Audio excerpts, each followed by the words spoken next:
Hello student, मैं आपको आज पढ़ा रहा हूँ quadrilateral.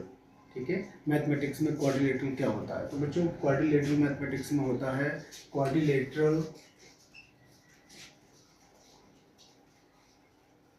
Quadrilateral is a polygon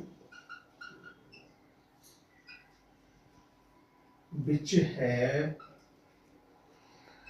four side, four vertices and four angle।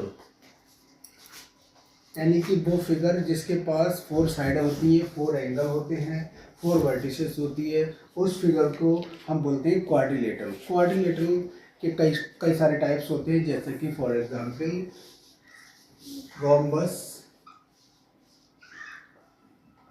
Square,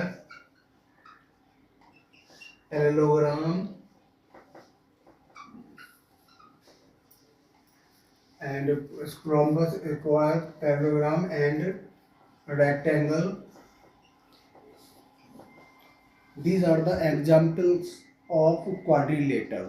अब हम इसके बाद कवर करेंगे पॉलीगन। ये जो वर्ड आया पॉलीगन, मैथमेटिक्स में पॉलीगन क्या होता है, तो let us see the topic polygon. Okay,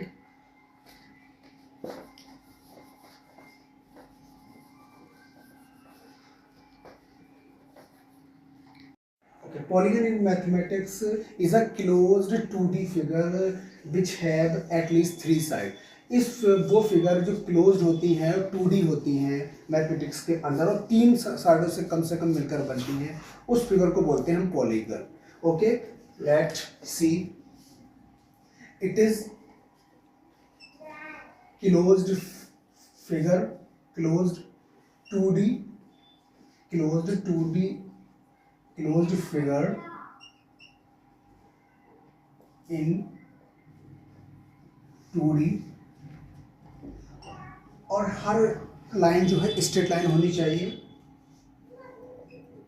every line is straight line होनी चाहिए, straight line. For example triangle, ये ट्रायंगल है, तो ट्रायंगल के अंदर तीन साइडें हैं, स्ट्रेट लाइन है और तीनों की तीनों आपस में क्लोज्ड है, तो ये भी एक पॉलीगन है। कम से कम हमें तीन साइडें की रिक्वायरमेंट होती है, इससे एबव भी जितने भी होंगी सारे के सारे पॉलीगन में चले जाएंगे। स्क्वायर भी है, स्क्वायर हो गया, रोम्बस हो गया, these are the example of polygon. तो पॉलीगन का मीनिंग है 2D फिगर होता है, इसमें हर एक लाइन जो होनी चाहिए, जो फिगर जिस फिगर से बनता है वो सारी की सारी लाइनें स्ट्रेट लाइन होनी चाहिए और आपस में क्लोज्ड होनी चाहिए, तो इसको बोलते हैं हम पॉलीगन। ठीक है, ओके स्टूडेंट, अब हम बताते हैं आपको स्क्वायर और रोम्बस दोनों में क्या डिफरेंस है, क्या क्या सिमिलरिटीज़ हैं, हम इस टॉपिक को कवर करते हैं। काफ़ी इंपॉर्टेंट टॉपिक है और बेसिक सा इसमें थोड़ा थोड़ा डिफरेंस है, बहुत सारी सिमिलरिटीज़ हैं, तो हम लोग लेट अस सी, हम देखते हैं।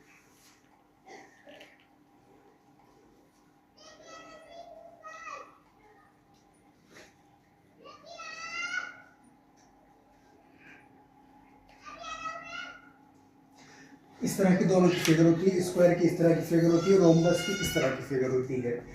इसमें थोड़ा सा ये, इसमें जो साइड होती है एंगल होती है थोड़ी सी टिल्ट होती है, इसमें जस्ट एक स्ट्रेट लाइन परपेंडिकुलर लाइन होती है। तो हम दोनों के डिफरेंस लिखते हैं। इसमें जितनी भी चार लाइनों से मिलकर बनते हैं दोनों ही, इसमें हर एक side, every side are equal to each other. इसके अंदर भी चारों साइडें आपस में इक्वल होती हैं।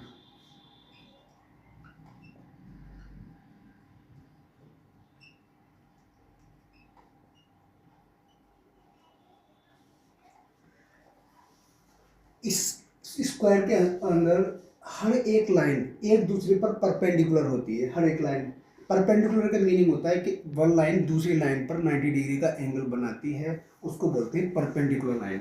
ये लाइन इस वाली लाइन पर, ये लाइन इस वाली लाइन पर 90 डिग्री का एंगल बना रही है, तो उन लाइंस को बोलते हैं परपेंडिकुलर। हर एक एंगल और हर एक लाइन इसमें एक दूसरे पर परपेंडिकुलर होती है, 90 डिग्री का एंगल बनाती है। लेकिन इसमें ऐसा नहीं है, इसमें कुछ भी एंगल हो सकता है, बट जरूरी नहीं है कि इसमें 90 हो। इसमें हर एक लाइन परपेंडिकुलर नहीं होती।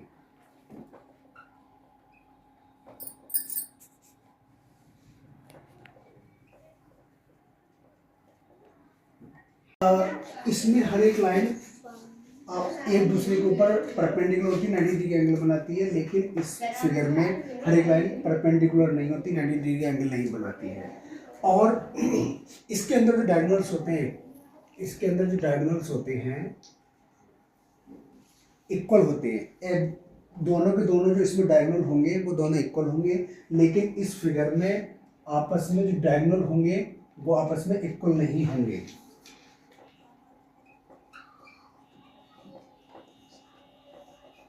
Are equal in this figure, diagonal are not equal. एक स्मॉल डायगोनल होता है, दूसरा उससे लार्ज डायगोनल होता है। ये सबसे बड़ा इसमें डिफरेंस है दोनों में, स्क्वायर में और रोम्बस में। और हर एक डायगोनल इसमें 90 डिग्री पर बाइसेक्ट करता है। इसके अंदर भी डायगोनल जो है 90 डिग्री पर बाइसेक्ट करता है। बाइसेक्ट का मीनिंग होता है कोई एक लाइन दूसरी लाइन को इक्वल पार्ट में डिवाइड कर दे, उस चीज़ को बोलते हैं हम बाइसेक्ट। यहाँ पर भी 90 डिग्री एंगल बनाते हैं, यहाँ पर भी 90 डिग्री एंगल बनाते हैं डायगोनल, बट इन दोनों के डायगोनल आपस में इक्वल नहीं होते। इसमें दोनों के डायगोनल इक्वल होते हैं। इसमें एक डायगोनल इस लार्ज लेंथ का होता है और दूसरा डायगोनल स्मॉल लेंथ का होता है। ये बेसिक सा डिफरेंस है और बहुत सारी चीज़ें इसमें सिमिलर हैं। और हम ये कह सकते हैं opposite sides are parallel to each other. In this figure opposite sides are parallel to each other. Opposite sides भी इसमें पैरेलल होती है एक दूसरे के लिए, एंड बट हर एक एंगल इसमें 90 डिग्री का होता है, हर एक एंगल इसमें 90 डिग्री का नहीं होता।